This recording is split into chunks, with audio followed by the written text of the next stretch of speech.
నమస్తేనే.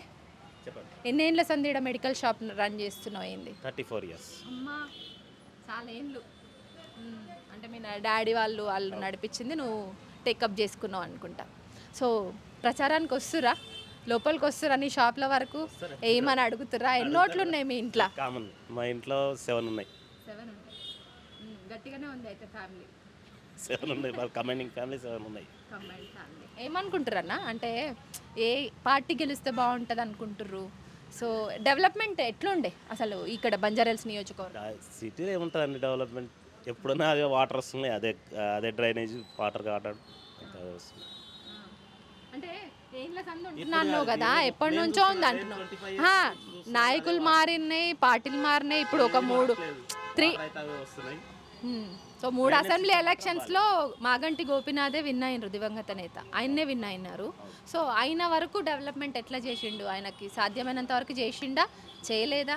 ఇప్పుడు నెక్స్ట్ ఆయనకి సంబంధించిన ఆయన భార్యనే బరిలో ఉన్నారు. సో మరి ఆమె విన్ అయ్యే ఛాన్సెస్ ఎక్కువ ఉన్నాయా? కాంగ్రెస్ పార్టీ నుంచి లోకల్ మీ లీడర్ నవీన్ యాదవ్ చెప్పలేమండి, ఏదైనా సమస్య వస్తే లోకల్ వాళ్ళ దగ్గరికి పోతే ఆమె దగ్గరికి ఎట్లా వెళ్తారు? వీళ్ళు వస్తేనే బాగుంటుంది అనుకుంటున్నాను.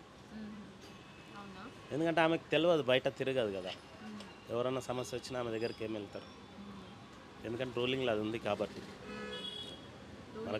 మనకు ఎవరేం అభిమానం కాదు, కానీ నేను అనుకుంటున్నాను. అంటే ఈ ఉప ఎన్నికలలో ఎక్కువగా రూలింగ్లో ఉన్న పార్టీయే విన్ అవుతుందని చాలా వరకు చూసినాం, ఒక హుజురాబాద్లో మినహా.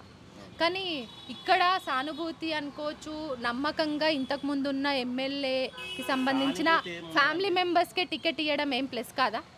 కాదని నేను అయితే కాదనుకో, ఎందుకంటే ఆమె ఎక్కువ తిరగదు, ఎవరు తెలియకపోవచ్చు పబ్లిక్కి.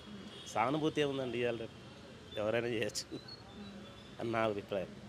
అంటే ఇంతకుముందు ఇక్కడ బీఆర్ఎస్నే గెలిపించుకురు కదా, ఇప్పుడు కూడా కొంత బీఆర్ఎస్ఏ అంటుర్రు కొంతమంది. అట్లా అభిప్రాయం ఏంటంటే ఆమెకి వేసిన వేస్ట్, రూలింగ్ పార్టీకి వేస్తే ఏమైనా వర్క్ అవుతుంది.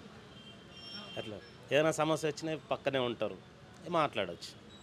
ఆమె ఎవరు ఉంటారు, ఆమె ఎవరికి తెలియదు. గెలిచినా కూడా ఆమె దగ్గరికి పోయి పని చేయించుకోలేదు. నవీన్ యాదవ్ అన్న ఎట్లుంటాడు? మీతోటి ఏమైనా సన్నిహితంగా ఉందా? ఆయనతోటి ఏమైనా టచ్ ఉందా, లేదంటే ఊరికే చూసుడేనా ఆయనని? ఎక్కువ ఏం తిరగదండి పబ్లిక్లో. ఏ పార్టీకి సంబంధించిన వాళ్ళు కాదు, ఓన్లీ బిజినెస్ చేసుకొని బతుకుతారు. అంతే, మన పని మనం చూసుకోవడం. లోకల్ లీడర్ కాబట్టి కొంత ఆయనకి వేయడం ప్లస్ పాయింట్. ఇంకోటి ఏంటంటే గవర్నమెంట్లో రూలింగ్లో ఉన్నారు కదా, వాళ్ళకి వేస్తే డెవలప్మెంట్స్ ఏమన్నా అయితే అంతే. అంటే ప్రతిపక్షంలో ఉన్న వాళ్ళతో డెవలప్మెంట్స్ కావనుకుంటున్నా? తెలుసు కదండి, ఇంకా చెప్పేదే ఉంది.